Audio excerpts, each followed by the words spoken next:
임차권, 전세권은 엄연히 다릅니다. 그렇기 때문에 여러분들도 임차권과 전세권 어떤 거를 설정할 때 여러분들에게 가장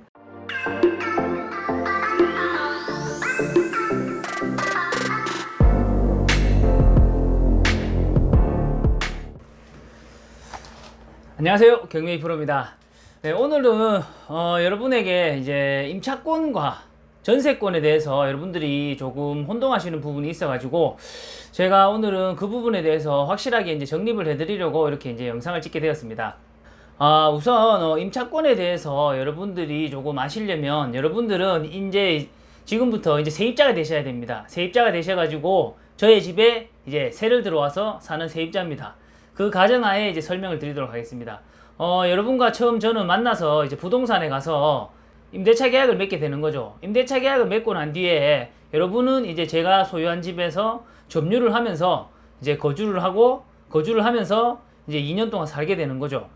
2년 동안 아무런 문제 없이 이제 여러분들은 거주를 하고 2년이 되기 전에 이제 약 한 3개월이나 2개월 전에 이제 저에게 해지 통보를 하는 거죠. 저는 2년이 되면 여기서 이제 다른 집으로 이사를 가겠습니다. 이렇게 되면 저는 이제 2년 동안 이제 딱 기간에 맞춰가지고 여러분들에게 반환해줄 보증금을 이제 준비하는 거죠. 그런데 이 과정에서 제가 여러분들의 이제 그 보증금을 가지고 다른 데 이제 혹시 투자를 하거나 아니면 이제 지인에게 돈을 빌려주거나 아니면 개인적 사정으로 좀 그 돈을 좀 써버린 거예요. 그렇게 돼서 여러분들이 그 기간에 이제 2년이 되었는데 제가 이제 여러분들에게 보증금을 못 내어주는 상황이 발생하게 되는 거죠.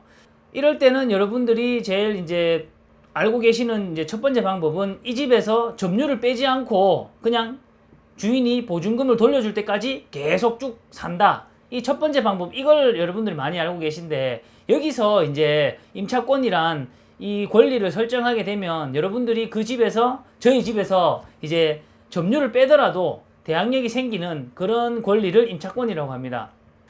임차권은 대신 여러분들의 전세 계약 기간이 종료가 된 뒤에 이제 설정할 수 있는 부분이고요. 그렇기 때문에 2년을 계약했으면 2년이 끝난 시점에서 제가 보증금을 여러분들에게 반환해 주지 않을 때 그때 이제 이 물건에 대해서 임차권을 설정한 뒤에 그리고 여러분은 이 물건에서 임차권을 설정해 놓았기 때문에 점유를 빼고 다른 집으로 이사를 가셔도 된다. 이렇게 이제 간단하게 이해를 하시면 됩니다. 하지만 전세권은 입주를 하면서 바로 설정하는 경우가 있고요. 아니면은 1년이 지난 시점에서 전세권을 설정할 수도 있고요. 이 전세권은 주인이 동의를 해줘야지만 전세권을 설정할 수 있고요. 이 전세권을 설정하였지만 계약이 만료가 되었을 때 제가 이제 여러분들에게 보증금을 못 내드린다, 지금 돈이 없다 이렇게 했을 때 이 전세권만 믿고 예를 들어서 여러분들이 점유를 빼버린다 이렇게 되면은 임차인으로서 지위를 상실하게 됩니다. 그렇기 때문에 여러분들은 전세권을 설정해 놓은 그 금액만큼만 보장을 받고 혹시 나머지 부분을 보장을 못 받더라도 여러분들의 지위는 소멸이 되는 거예요. 왜 이런 말씀을 드리냐면요. 요즘 역전세난 이런 말을 많이 하죠. 여러분들이 저희 집에 들어올 때는 전세 보증금이 1억이었어요. 그리고 집값이 약 1억 5천 정도 된 거죠. 그런데 이게 2년이 지난 시점에 지금은 집값이 9천만 원, 전세 보증금이 한 7, 8천 정도 되는 이런 상황에서는 제가 집을 팔아봤자 여러분들의 전세 보증금도 못 주는 수준, 아니면 겨우 전세 보증금만 줄 수 있는 수준이 되어버릴 때 그때 여러분들은 전세권만 믿고 이제 여기서 점유를 빼버린다 이렇게 되면 여러분들의 그 나머지 차액에 대한 그 보증금을 회수를 못하고 여러분들의 권리는 소멸이 되는 거예요. 이렇기 때문에 여러분들은 임차권이라는 이 좋은 이제 제도가 있기 때문에 말소 기준 권리보다 선순위다. 이럴 때는 여러분들이 절대로 이제 전세권만 믿고 점유를 뺀다거나 이렇게 하지 마시고 임차권이라는 이 지금 좋은 권리가 있기 때문에 임차권을 설정해 놓고 이제 이 집에서 점유를 빼고 여러분들이 다른 집에 거주를 하시든지 아니면 미리 계약해 놓은 집으로 들어가서 사신다든지 이런 식으로 해결하면 될 것 같습니다. 임차권, 전세권은 엄연히 다릅니다. 그렇기 때문에 여러분들도 임차권과 전세권 어떤 거를 설정할 때 여러분들에게 가장 여러분들의 보증금을 전세 보증금 지켜줄 수 있는 것인가 잘 생각하셔가지고 임차권과 전세권을 잘 설정하셨으면 좋겠습니다.